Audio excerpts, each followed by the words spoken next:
प्यारे विद्यार्थियों, स्वागत है आपका आपकी अपनी क्लास प्यासी क्लासेस में।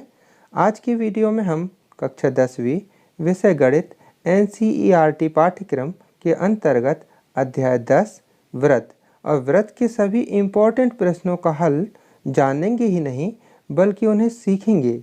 और आप जानते ही हैं कि सीखने के लिए सबसे पहले बेसिक बातें जानना ज़रूरी होता है और फिर एक नंबर के जो क्वेश्चन होते हैं ऑब्जेक्टिव टाइप क्वेश्चन, वो सभी क्वेश्चन यहीं से तो आते हैं, महत्वपूर्ण बिंदुओं से।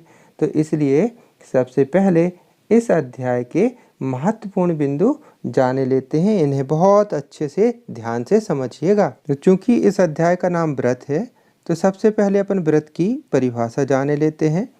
व्रत एक तल में स्थित उन बिंदुओं का समूह होता है।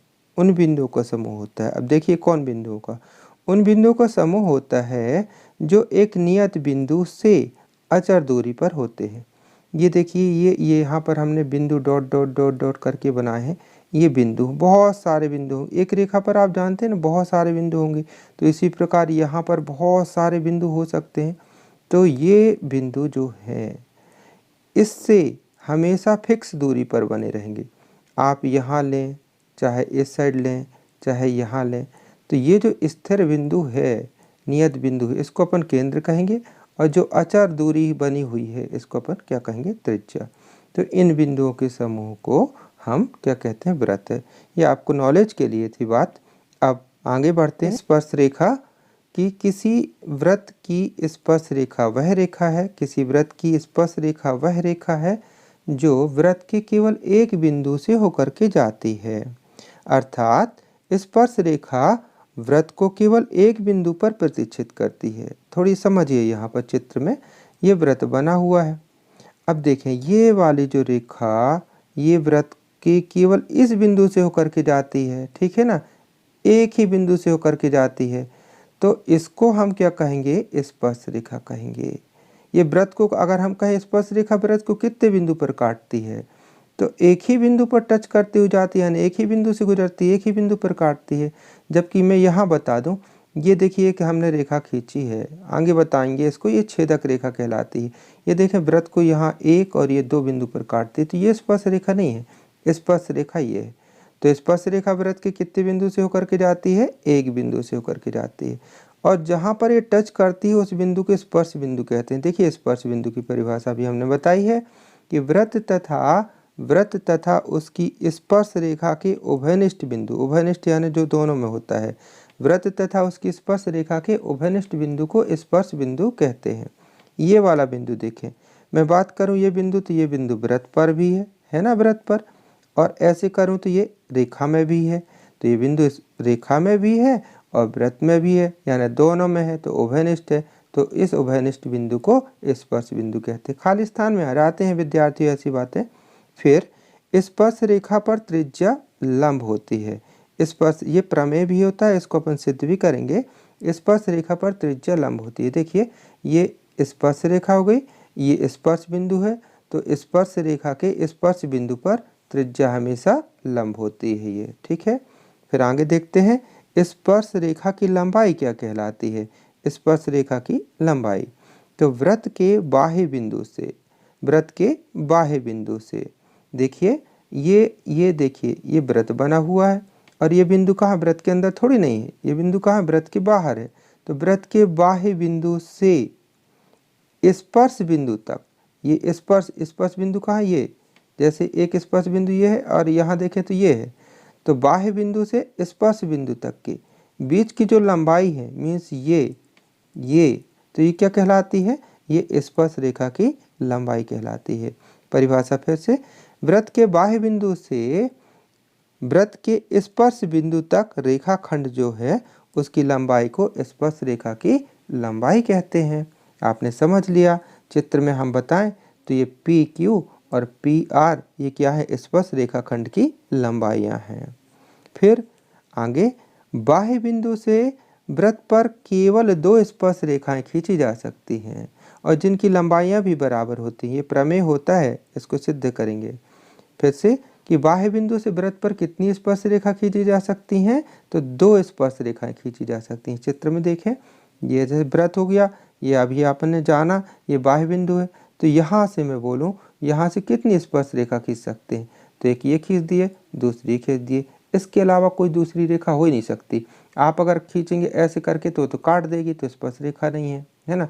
ऐसे खींचेंगे तो काट देगी, है ना, तो स्पर्श रेखा नहीं। आप बिंदु कहीं भी रख दें, यहाँ भी रख सकते हैं। तो यहाँ से खींचेंगे तो ऐसी जाएगी और ऐसी जाएगी, यानी वृत्त बाह्य बिंदु से वृत्त पर हमेशा 2 स्पर्श रेखा खींची जा सकती हैं और उनकी लंबाई हमेशा बराबर होती है, यानी पी क्यू बराबर पी आर। फिर छेदक रेखा किसे कहते हैं? अभी वैसे आपने जान लिया है इस चित्र में, फिर भी परिभाषिक शब्दों में जानना जरूरी होता है कि वृत्त को 2 बिंदुओं पर प्रतिच्छेद करने वाली रेखा को छेदक रेखा कहते हैं। ये वाली रेखा देखिए, ये वृत्त के कितने बिंदु पर जा रही है? 2 बिंदुओं से होकर के जा रही है, ए और बी से, तो ये छेदक रेखा कहलाई। फिर एक वृत्त पर अनंत स्पर्श रेखाएं खींची जा सकती हैं। कंफ्यूज ना होइएगा, अभी 2 की बात हो रही थी, लेकिन वो बात अलग थी, बाह्य बिंदु से थी। यहाँ बात हो रही है कि एक वृत्त पर अनंत स्पर्श रेखाएं खींची जा सकती हैं। क्यों खींची जा सकती हैं? आपने जाना ना, स्पर्श रेखा वृत्त के एक बिंदु से होकर के जाती है। और एक वृत्त पर कितने बिंदु हो सकते हैं बताइए भला? जैसे एक वृत्त ये है, इस पे कितने बिंदु हो सकते हैं? अनेक बिंदु हो सकते हैं, अनंत बिंदु हो सकते हैं। तो कोई स्पर्श रेखा यहाँ से खींच दें, कोई यहाँ से खींच दें। देखिए मैं यहाँ भी बता रहा हूँ, ये एक वृत्त बना हुआ है। यहाँ पर देखें, अगर मैं बिंदु रखूँ तो खूब सारे रख सकते हैं, हमने कुछ रखे भी हैं। ये बिंदु, खूब सारे बिंदु रख सकते हैं। तो इस बिंदु से ये खींच दिए, इस बिंदु से खींच दिए, यहाँ पर ये खींच दिए, ये खींच दिए, ये खींच दिए, यहाँ भी खींच सकते हो आप। तो एक वृत्त पर चूंकि अनंत बिंदु होते हैं, इसलिए प्रत्येक बिंदु से एक स्पर्श रेखा खींची जा सकती है, यानी वृत्त पर अनंत स्पर्श रेखा खींची जा सकती है। लेकिन समझिए, बाह्य बिंदु से वृत्त पर हमेशा केवल 2 ही स्पर्श रेखा खींच सकते हैं। आ गई बात समझ में? 9वां पॉइंट, वृत्त के व्यास के सिरों पर खींची गई स्पर्श रेखाएं हमेशा समांतर होती है। ये वृत्त बना, ये वृत्त का हो गया व्यास, तो एक सिरा ये और एक सिरा ये। यहाँ पर स्पर्श रेखा खींचेंगे तो ऐसी खींचेगी, यहाँ पर स्पर्श रेखा खींचेंगे तो ये खींची। तो ये दोनों लाइनें हमेशा समांतर होती हैं, प्रमेय भी है, इसे सिद्ध भी करना चाहिए। ठीक है। अब अगर व्यास कोई ऐसा बना देगा, ऐसा, तो स्पर्श रेखा ऐसा खींचेगा, ऐसा, वो भी समांतर होंगी। ठीक है। फिर 10वां, एक वृत्त की 2 समांतर स्पर्श रेखाएं होती हैं। हाँ, यही बात निकल करके आई कि वृत्त के व्यास के सिरों पर रेखाएं जो खींच दी, तो 2 समांतर रेखा ही खींच सकते हैं। आप कहीं भी खींचे, अगर आप ऐसा खींचेंगे तो एक यहाँ से खींचना पड़ेगा, तो समांतर रेखा 2 ही होंगी, समांतर स्पर्श रेखा 2 ही होंगी। अब जीवा की बात करते हैं। वृत्त पर स्थित 2 बिंदुओं को मिलाने वाला रेखाखंड जीवा कहलाता है। वृत्त पर स्थित 2 बिंदुओं को मिलाने वाला रेखाखंड, जैसे ये वृत्त है, वृत्त पर हमने एक बिंदु ये रखा और ये रखा, तो इसको मिलाने वाला रेखाखंड ये हो गया। अगर बिंदु यहाँ रख देते तो ये हो जाता मिलाने वाला रेखाखंड, यहाँ रखते तो यहाँ रखे हुए तो ये हो गया। ठीक है ना। तो वृत्त पर स्थित 2 बिंदु को मिलाने वाला रेखाखंड क्या कहलाता है? जीवा कहलाता है। अब वृत्त की सबसे बड़ी जीवा क्या होती है? व्यास होती है। देखें, ये जीवा इससे है, इससे बड़ी जीवा ये है। मैं इससे और बड़ी कहूँ तो यहाँ से बनाऊँगा, इससे और बड़ी कहूँ तो ये बना रहा हूँ, फिर इससे भी बड़ी बनाऊँगा तो बना ही नहीं सकता, क्योंकि वो छोटी होती जाएगी। तो सबसे बड़ी जीवा क्या कहलाती है? व्यास होती है। अगला पॉइंट, वृत्त के केंद्र से जीवा पर डाला गया लंब जीवा को समद्विभाजित करता है। थोड़ी चित्र के द्वारा देखें, ये वृत्त हो गया, ये वृत्त का केंद्र हो गया और ये हो गई जीवा। तो जीवा पर हमने ये डाल दिया लंब, अगर तो ये अगर लंब डाल दिए हैं तो इसको समद्विभाजित करेगा, यानी अगर ये 10 सेंटीमीटर की है तो 5-5 सेंटीमीटर में ये 5 सेंटीमीटर और ये 5 सेंटीमीटर ऐसा बढ़ जाएगा। कहने का तात्पर्य कि यदि ओ एम लंब है काय पर? पी क्यू पर, तो पी एम बराबर एम क्यू। ठीक है ना। इसका विलोम भी सत्य है विद्यार्थियों। अभी यहाँ पर लंब दिया था तो समद्विभाजित हुई थी रेखा। अब हम थोड़ी उल्टा बोलें, देखिए समझिए कैसे, कि वृत्त के केंद्र और जीवा के मध्य बिंदु, यानी पहले ही बोल दी कि हम इसका मध्य बिंदु है अगर, तो वृत्त के केंद्र मतलब केंद्र और जीवा के मध्य बिंदु को मिलाने वाला रेखाखंड जीवा पर लंब होता है। इसमें लंब होने की बात पहले कही गई थी, इसमें लंब होता है आखिरी में आया, तो विलोम हुआ ना उसका। कथन गणितीय रूप में ऐसा कह सकते हैं कि यदि पी एम बराबर एम क्यू हो तो OM लंब होगा PQ पर, ठीक है ना। अब क्या है, इस अध्याय में कुछ सर्वांग समता प्रमेय भी लगते हैं। यद्यपि आपने 9th में पढ़ लिए हैं उनको, पर यहाँ आपकी मेमोरी ताज़ा हो जाए फिर से, इसलिए मैं संक्षेप में बता देता हूँ। पहला है भुजा भुजा भुजा सर्वांग समता प्रमेय। विद्यार्थियों, समरूपता की बात नहीं कह रहा हूँ, वो आपने पढ़ा त्रिभुज में, अलग बात हो। यहाँ पर सर्वांग समता कहाँ से तो जाने, सर्व धन अंग धन सम, यानी कि ऐसी आकृतियाँ जिनके सभी अंग सम हों वो सर्वांग सम आकृतियाँ कहलाएंगी। अब त्रिभुज में तो जानते हैं ना कितने अंग होते हैं, 3 भुजा और 3 शीर्ष, है ना। तो इन अंगों की बात होगी त्रिभुज के संबंध में। तो चलिए शुरुआत करते हैं। पहला भुजा भुजा भुजा सर्वांग समता प्रमेय क्या है, यदि कोई दो त्रिभुज में जैसे त्रिभुज ये और ये लिए कि सभी संगत भुजाएं बराबर हैं, अनुपातिक न बोल दीजिएगा, गलत हो जाएगा, अनुपातिक में वहाँ पहुँच जाएंगे आप समरूपता में, बार बार समझा रहा हूँ। क्या बोलना है आपको, बराबर हैं। यदि कोई दो त्रिभुज में सभी संगत भुजाएं बराबर हैं तो वे त्रिभुज क्या होंगे, सर्वांग सम होंगे। देखिए चित्र में ए बी की संगत ये है, यानी कि AB बराबर PQ, BC बराबर QR, AC बराबर PR, ये ऐसा हो तो हम कह सकते हैं भुजा भुजा भुजा, यानी साइड साइड साइड, है ना। भुजा को साइड कहते हैं।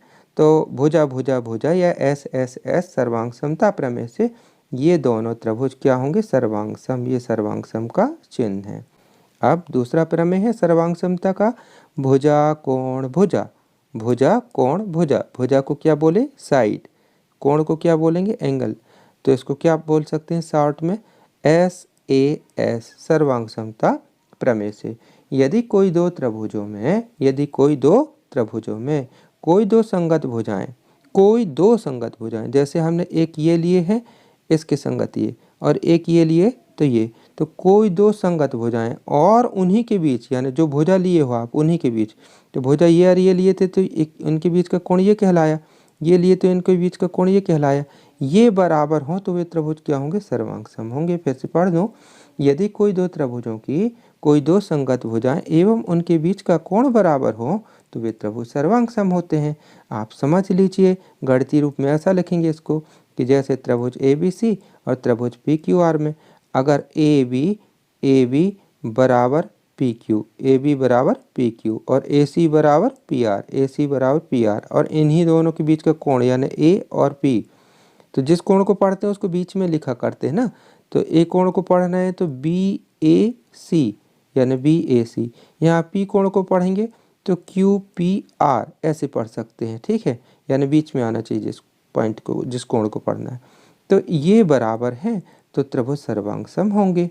अब एक और लगा करता है सर्वांग समता प्रमेय, उसको अपन बोलते हैं समकोण कर्ण भुजा, शॉर्ट में लिखते हैं RHS सर्वांग समता प्रमेय। ये क्या कहलाता है, ये समकोण त्रिभुज में लगा करता है कि यदि कोई दो समकोण त्रिभुजों में उनके कर्ण तो जानते हैं ना, 90 अंश के सामने वाली भुजा को कर्ण कहते हैं। तो यदि कोई दो समकोण त्रिभुजों में उनके कर्ण एवं उनकी एक एक संगत भुजा बराबर हो तो वे त्रिभुज सर्वांग सम होते हैं। चित्र से थोड़ी समझा दूं, छोटे चित्र बनाए जगह के कारण, यहाँ थोड़ी समझिए। ABC एक त्रिभुज हुआ, दूसरा त्रिभुज PQR है। अब यहाँ इसका कोण B समकोण है तो कर्ण क्या कहला जाएगा, AC। यहाँ कोण Q समकोण है तो कर्ण क्या कहला जाएगा, PR। हमने यही लिख दिया कि यदि कोण B इसका और इसका कोण Q दोनों 90 अंश है तो कर्ण क्या कहलाया, AC, और ये इसका कर्ण क्या कहलाया, PR। तो अगर AC और PR बराबर है, ये AC और PR बराबर है, अब इनको तो आपने बराबर कह दिया, अब बच गई ये और ये भुजा और ये और ये भुजा, दो भुजा बची ना। तो दो में से अगर कोई एक संगत भुजा बराबर हो, जैसे उदाहरण के लिए BC और QR बराबर है, तो बस हम इतने में कह देंगे कि समकोण कर्ण भुजा सर्वांग समता प्रमेय से ये दो त्रिभुज सर्वांग सम होंगे, है ना। समझ में आ गया ना, क्या समझ में आया कि समकोण त्रिभुज में अगर कर्ण बराबर हैं और उनकी एक एक संगत भुजा बराबर है तो वे त्रिभुज सर्वांग सम होंगे, ठीक है ना।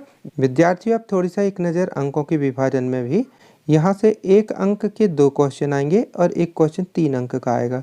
जो 3 अंक का क्वेश्चन आता है वो लगभग कुछ हद तक बड़ा क्वेश्चन ही कहलाता है, यानी जो 4 अंक और 3 अंक के क्वेश्चन रहते हैं मिक्स रहते हैं एक प्रकार से।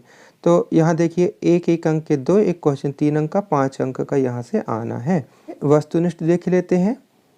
इसमें लिखा हुआ 5 सेंटीमीटर त्रिज्या वाले, कितनी सेंटीमीटर त्रिज्या वाले, 5 सेंटीमीटर त्रिज्या वाले एक वृत्त के एक बिंदु P पर स्पर्श रेखा क्या है, PQ, और केंद्र O से जाने वाली एक रेखा से बिंदु Q पर इस प्रकार मिलती है कि OQ बराबर 12 सेंटीमीटर। तो PQ की लंबाई ज्ञात कीजिए। विद्यार्थियों ऐसे प्रश्न में अपन पढ़ते रह जाएंगे, अपन को समझ ही में नहीं आएगा जब तक कि अपन पढ़ करके चित्र ना बना लें। हमने यहाँ चित्र बनाया, अब देखें समझाते हैं आपको। एक वृत्त हो गया ये, ठीक है। अब ये वृत्त हो गया, ये वृत्त की क्या कहला जाएगी, त्रिज्या, ठीक है। त्रिज्या कितनी है, 5 सेंटीमीटर की, हमने 5 सेंटीमीटर मान लिया। अब थोड़ी देखें क्या कहा कि बिंदु P पर स्पर्श रेखा, बिंदु P ये हो गया, स्पर्श रेखा ये खींच दिए, बिंदु P पर स्पर्श रेखा ये हो गई, बिंदु P पर स्पर्श रेखा PQ, ठीक है, यहाँ तक हो गया। फिर लिखा केंद्र O, केंद्र O ये हो गया, केंद्र O से जाने वाली, केंद्र O से जाने वाली रेखा से, मतलब ये रेखा केंद्र O से जाने वाली रेखा से बिंदु Q पर, यानी कि PQ तो पहले Q पोजीशन थी ना, तो बिंदु Q पर इस प्रकार मिलता है, ये मिल गया कि किस प्रकार मिलता है कि OQ बराबर कितना, 12। बस कहानी खत्म, इतने में आपने बनाया। अब ये देखिए यहाँ पर क्या बन गया, ये समकोण त्रिभुज। क्यों, अभी आपने पढ़ा ना क्या कि स्पर्श रेखा पर त्रिज्या लंब होती है, स्पर्श रेखा के स्पर्श बिंदु पर त्रिज्या लंब होती है। तो यहाँ देखिए समकोण त्रिभुज बन गया, ये 90 अंश है, तो ये क्या कहलाएगा, कर्ण, ठीक है। ये कर्ण हो गया, ये लंब हो गया, आधार हो गया। तो पाइथागोरस प्रमेय लगा दें अपन, क्या लगा सकते हैं, OP का वर्ग धन PQ का वर्ग बराबर OQ का वर्ग। ये लगाए, मान भर दिए फटाफट। OP का मान 5, ठीक है, PQ का मान ही तो याद ही करना है, तो इसको क्वेश्चन मार्क है PQ। OQ का मान कितना है, 12, ये लिख दिए 12। अब फटाक से इसका मान निकालना है, तो इसको यहीं लिखे रहने दें अपन, यहीं पर ये इसका पक्षांतर यहाँ करेंगे, तो वर्ग करके कर दिए, 12 का वर्ग 144, 5 का वर्ग 25 ये। अब इसमें इसको घटाएंगे, 119 आएगा। अब वर्ग हटेगा तो क्या आ जाएगा यहाँ पर, वर्गमूल, तो कितना हो गया, 119। तो इसका आंसर क्या कहलाएगा, इसका आंसर कहलाएगा D, ठीक है। दूसरा क्वेश्चन, एक बिंदु Q से एक वृत्त पर स्पर्श रेखा की लंबाई। ये देखिए एक बिंदु Q ये हो गया, इससे वृत्त पर स्पर्श रेखा ये है, स्पर्श रेखा की लंबाई कितनी है, 24 सेंटीमीटर है। तथा Q की केंद्र से दूरी, बिंदु Q ये है, केंद्र ये है, तो इससे दूरी ये कितनी है, 25 सेंटीमीटर है। तो वृत्त की त्रिज्या ज्ञात कीजिए, पूरा वही सवाल है, ठीक है। इसमें देखिए 3 भुजा बनती है, लंब, आधार और कर्ण, तो 3 में से कोई 2 दे दी जाएगी, एक पूछा जाएगा आपसे। तो यहाँ पर ये दोनों दी हैं और पूछा गया है। सेम आप यहाँ पर पाइथागोरस प्रमेय लगाएंगे, ये हमने लगाया किए हैं। थोड़ी मैं यहाँ एक ट्रिक बता दूँ, जैसे हमने पक्षांतर किए, बाकी बातें तो सब ठीक है, इसका पक्षांतर किए तो 24 का वर्ग ये हो गया। कैलकुलेशन बताने की कोशिश कर रहा हूँ। अब देखिए यहाँ पर 25 का वर्ग करें, फिर 24 का वर्ग करें, फिर घटाएं। इसकी बजाय थोड़ी सी अगर आप बुद्धि लगा दें, तो अगर ये A² बोल दें माइनस B², तो आप एक सर्वसम के जानते हैं ना, A² माइनस B² बराबर A ऋण B, A धन B। तो ये करने से बहुत जल्दी उत्तर आएगा, वर्ग नहीं करना पड़ेगा आपको। देखिए 25A ऋण B, यानी 25 ऋण 24, 25 धन 24। तो 25 में 1 गया, 25 में 24 गया, 1 बचा, इन दोनों को जोड़े 49 आ गए, 49 एकम 49, 49 का आपने वर्गमूल निकाला 7। कैलकुलेशन है, जिसको जैसा अच्छा लगे वैसा कर ले, है ना, इससे जल्दी आ जाएगा।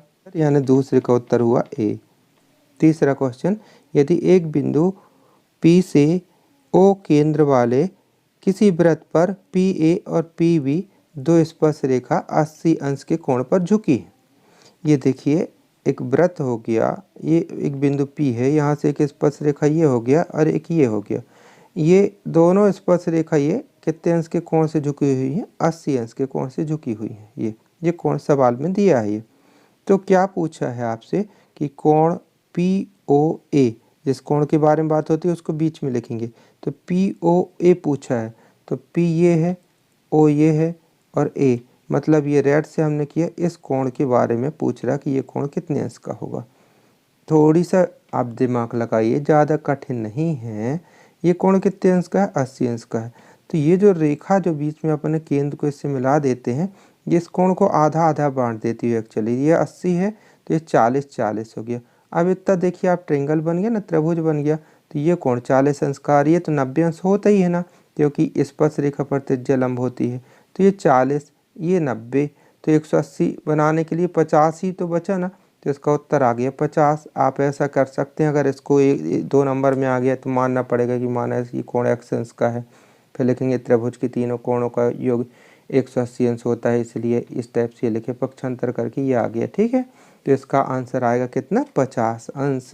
ठीक है, तो ये अपन ने ए इसका आंसर माना। चौथा क्वेश्चन लिखा है TP केंद्र O वाले किसी वृत्त की दो स्पर्श रेखा है। ये केंद्र O वाला वृत्त है। ये TP और TQ दो क्या है, स्पर्श रेखा है। और कैसी है भाई, यहाँ पर बताया गया कि कोण POQ, अब ये वाला कोण दिया, ये कितने अंश का है, 110 अंश का है।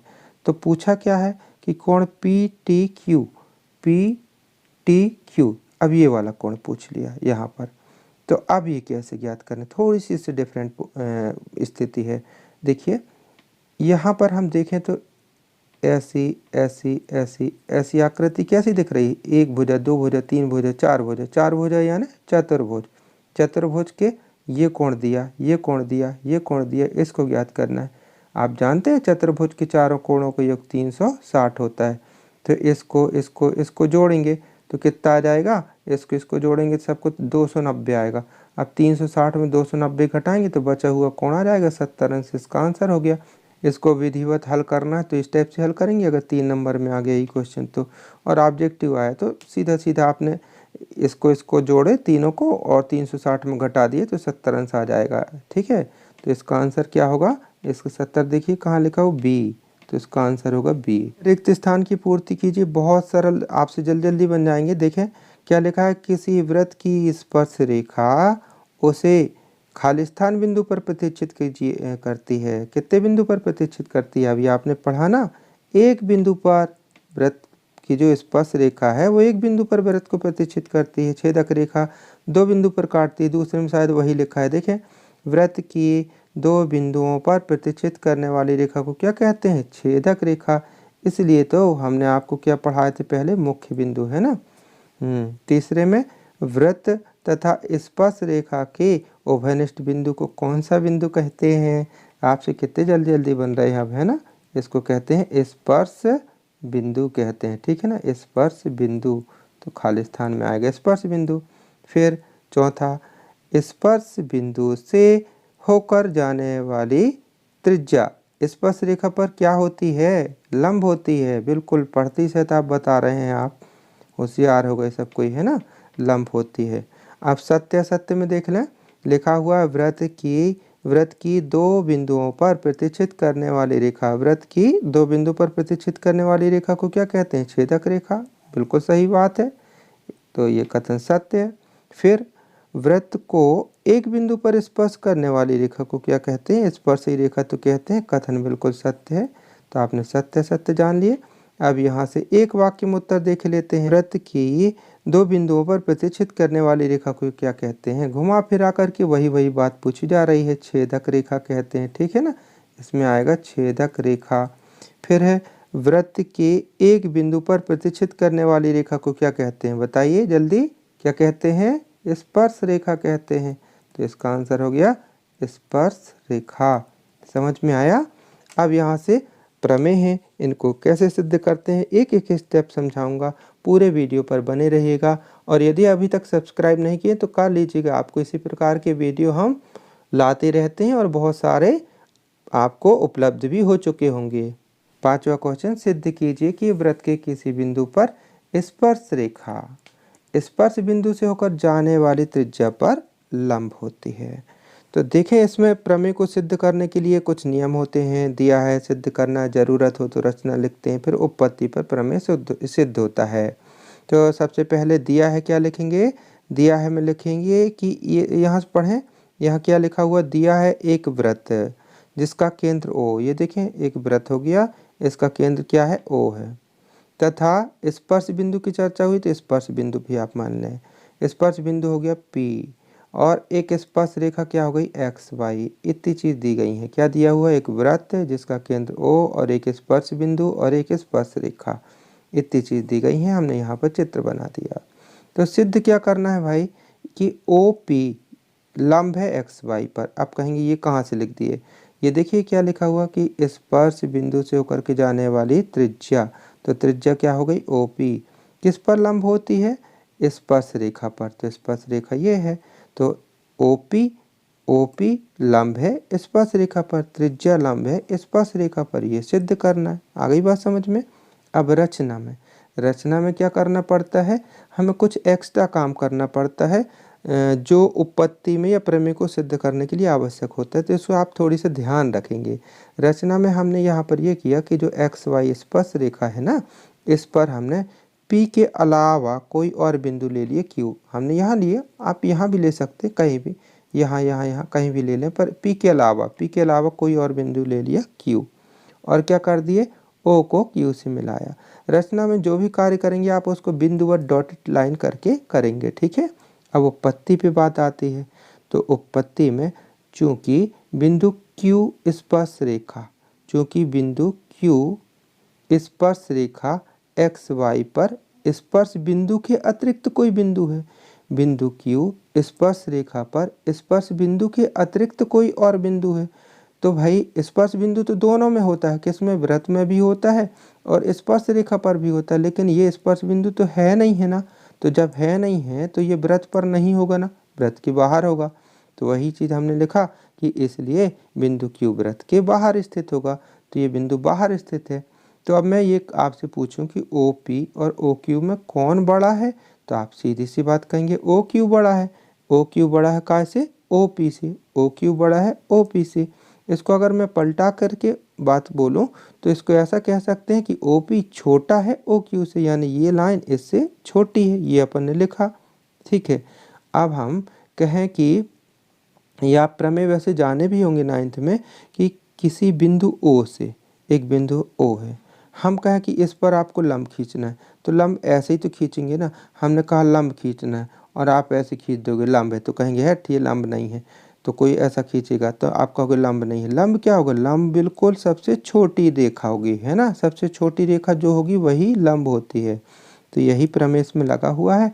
क्योंकि किसी बिंदु O से एक्स वाई पर खींचे गए जितने भी रेखाखंड हों, चाहे ये हो चाहे ये हो चाहे ये हो, सबसे छोटा रेखाखंड होगा वह क्या होगा? लंब होगा। लंब सबसे छोटा रेखाखंड होता है, ठीक है ना।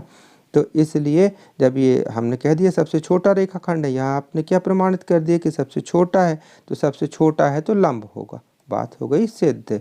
यानी लिख सकते हैं जो सिद्ध करना वही लिख देंगे कि OP लंब हो गया एक्स वाई पर। यही सिद्ध करना था। 6वां क्वेश्चन, सिद्ध कीजिए कि बाह्य बिंदु से वृत्त पर खींची गई स्पर्श रेखाओं की लंबाइयाँ बराबर होती हैं। विद्यार्थियों बता दूं ये वेरी मोस्ट इम्पॉर्टेंट क्वेश्चन है। इसको बहुत अच्छे से सीख लीजिएगा। परीक्षा में लगभग 90% चांस इसके आने के। तो यहाँ देखते हैं क्या सिद्ध करना है। सबसे पहले जो दिया है वो लिखें। दिया है वृत्त COR। जैसे त्रिभुज को दर्शाने का तरीका होता है, त्रिभुज बनाए ABC लिख देते हैं, तो ऐसे ही वृत्त को दर्शाने का तरीका होता है वृत्त COR। C यानी सर्किल, O यानी उसका केंद्र, R यानी त्रिज्या। दिया है वृत्त COR में स्पर्श रेखाखंड कौन कौन से हैं? एक स्पर्श रेखाखंड है PQ और दूसरा है PR। तो जब ये स्पर्श रेखाखंड है मीन्स कि ये Q बिंदु स्पर्श बिंदु होगा, या R बिंदु स्पर्श बिंदु होगा, तो ये वृत्त पर स्थित होगा। तो हमने लिख दिया स्पष्टता R और Q वृत्त पर स्थित है। इतनी बात आपसे बन जाएगी कि हमने क्या कहा, दिया है एक वृत्त COR जिसके स्पर्श रेखाखंड PQ है और PR है। तो Q और R बिंदु कहाँ पर है? वृत्त पर स्थित हैं। तो सिद्ध आपको क्या करना है कि स्पर्श रेखाखंड की लंबाइयाँ बराबर होती है, यानी ये और ये बराबर होती है, ये सिद्ध करना है। इतना बिल्कुल क्लियर। अब रचना में क्या किया अपन ने? इसको इससे मिलाया, ये मिलाया, ये मिलाया। तो इसको अपन लिख देंगे कि केंद्र O को P, Q व R से मिलाया। जो भी कार्य करेंगे रचना में डॉट लाइन करके करेंगे। अब यहाँ पर दो त्रिभुज बने, एक ये और एक ये, दो त्रिभुज बने हुए। तो यहाँ चलते हैं, लिखेंगे त्रिभुज OQP, OQP और पी में, ये त्रिभुज में लिख दिए। अब यहाँ हम ये देखेंगे कि दोनों त्रिभुजों में हमको क्या क्या चीज़ बराबर मिल रही है। वो जो सर्वांग समता प्रमेय पढ़े थे उन्हीं को याद करके ध्यान में रख करके देखेंगे क्या क्या बराबर मिल रही है यहाँ पर। तो देखें, यहाँ पर इस त्रिभुज में ओ क्यू और इस त्रिभुज में ओ आर बराबर है। क्यों भाई? क्योंकि ये त्रिज्या है। तो हमने ये लिखते समय ध्यान दीजिएगा, इस त्रिभुज के अंग इसी साइड लिखिएगा, इस त्रिभुज के अंग इसी साइड लिखिएगा। तो यहाँ पर ओ क्यू लिख दिए और यहाँ पर ओ आर लिख दिए। ये ओ आर, ओ क्यू और ओ आर क्यों बराबर है? क्योंकि त्रिज्या है। आप हम कहें ये वाला कोण, कौन सा कोण? ये वाला कोण और इसका ये वाला कोण बराबर होगा। क्यों बराबर होगा? क्योंकि स्पर्श रेखा है, ये त्रिज्या है, तो स्पर्श रेखा पर त्रिज्या लंब होती है। हमने यही लिखा, रीजन लिखना बहुत ज़रूरी होता है। लिख दिए चूंकि प्रत्येक 90 अंश के हैं, क्योंकि स्पर्श रेखा पर त्रिज्या लंब होती है, इसलिए दोनों 90-90 अंश के हैं। तो दो चीज़ बराबर मिल गई, एक भुजा और एक कोण, है ना। और यहाँ पर देखें, यहाँ पर OP बराबर OP। तो OP कहाँ? ये है OP। और इस त्रिभुज की बात करूँ तो इस त्रिभुज में OP, और इस त्रिभुज में बात करूँ तो वही OP, यानी OP इसमें भी है और इसमें भी है, तो उभयनिष्ठ है ना। तो अब देखिए यहाँ पर क्या सिस्टम बन गया।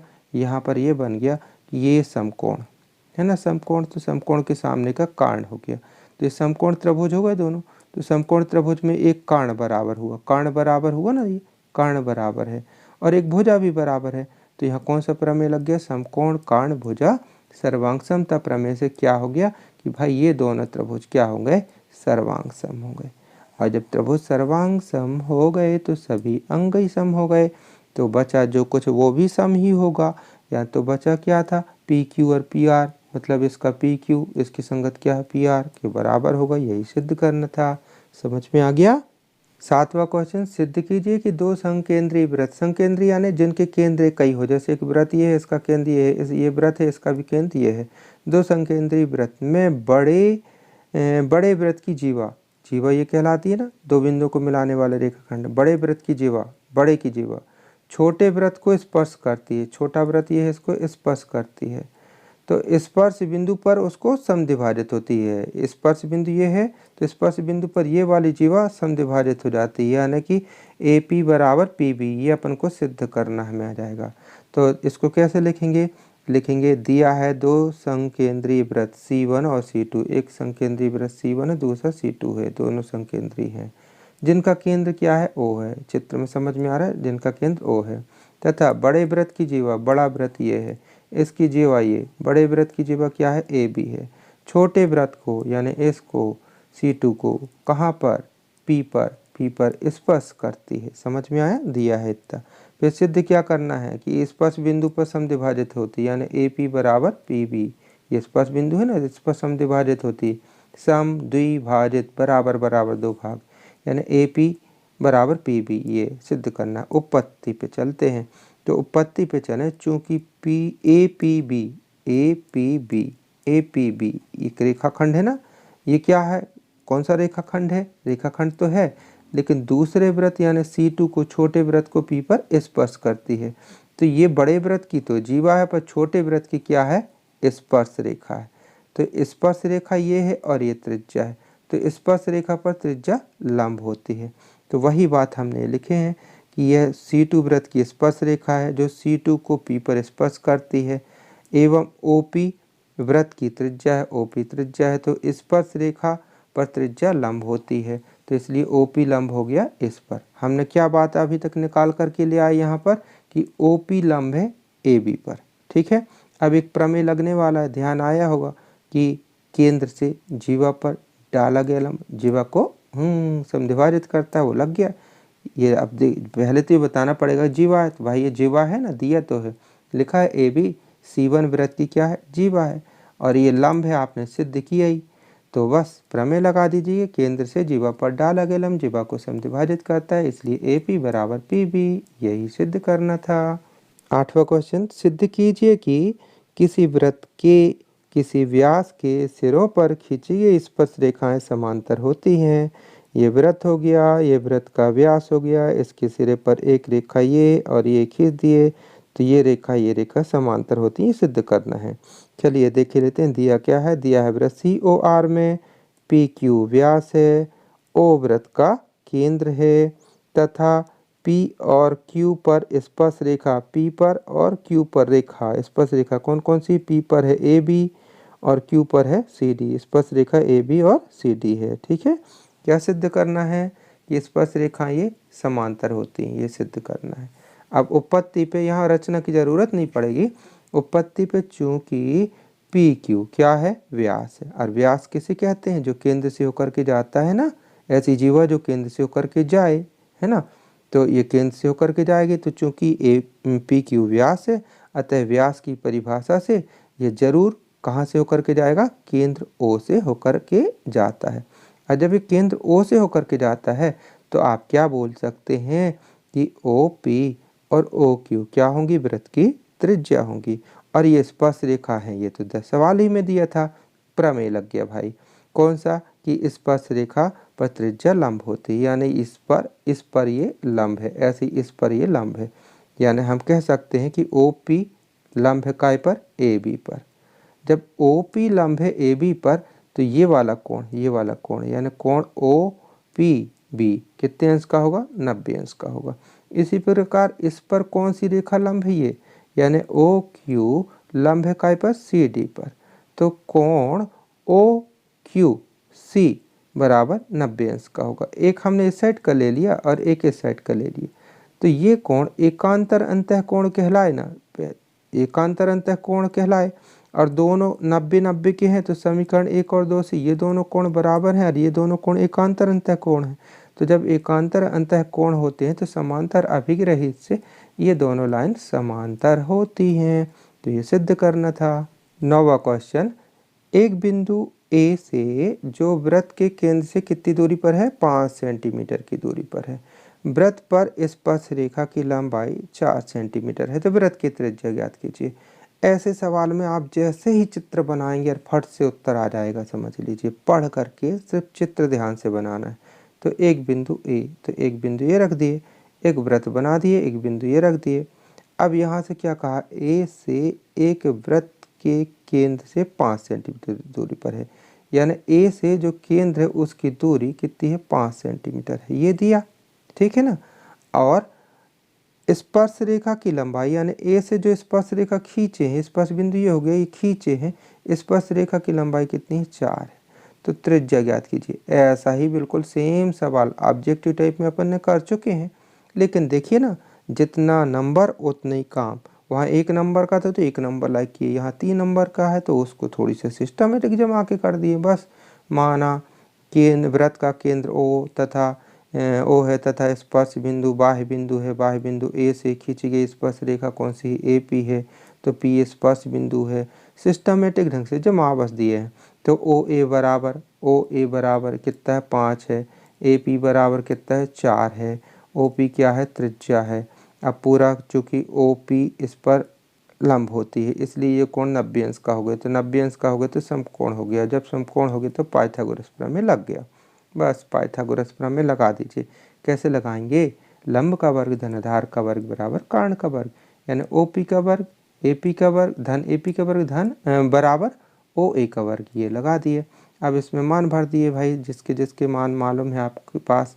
OP का है पता, देखिए नहीं पता, वही तो ज्ञात करना था, नहीं भरे। AP का मान कितना है, 4, ये भर दिए 4। OA का मान कितना है, 5, भर दिए 5। बस पक्षांतर वगैरह कर दीजिए। 25 हुआ, ये 16 हुआ, पक्षांतर करे, ऋण हो गया। 25 में 16 गए, 9 बचा, वर्ग घटा, वर्गमूल लगा, वर्गमूल निकाले तो 3 आ गया। तो यानी OP बराबर 3 सेंटीमीटर आंसर। तो प्यारे विद्यार्थियों, हमें उम्मीद है कि आपको अच्छे से समझ में आ रहा होगा, आपको पढ़ाई में आनंद भी आ रहा होगा। तो अपने दोस्तों तक भी शेयर कीजिएगा, जिससे उनकी भी सब समस्याएं दूर हों। 10वां क्वेश्चन देखते हैं। 2 संकेंद्रीय वृत्तों की त्रिज्या, संकेंद्रीय यानी एक ही केंद्र वाले 2 वृत्त, एक ही है दूसरा ये, एक की त्रिज्या 5 है, एक की त्रिज्या 3 है। एक की त्रिज्या ये हो गई 5 सेंटीमीटर, दूसरे की हो गई 3 सेंटीमीटर। अब कंडीशन कही गई है इसमें कि बड़े वृत्त की जीवा की लंबाई ज्ञात करो। बड़े वृत्त की उस जीवा की लंबाई ज्ञात करो। किस जीवा की? जो छोटे वृत्त को स्पर्श करती है। यानी बड़े वृत्त की तो ढेर सारी जीवा हो जाएंगी। इतना बड़ा वृत्त है, एक तो ये हो जाएगी, ये हो जाएगी, ये कई हो जाएंगी।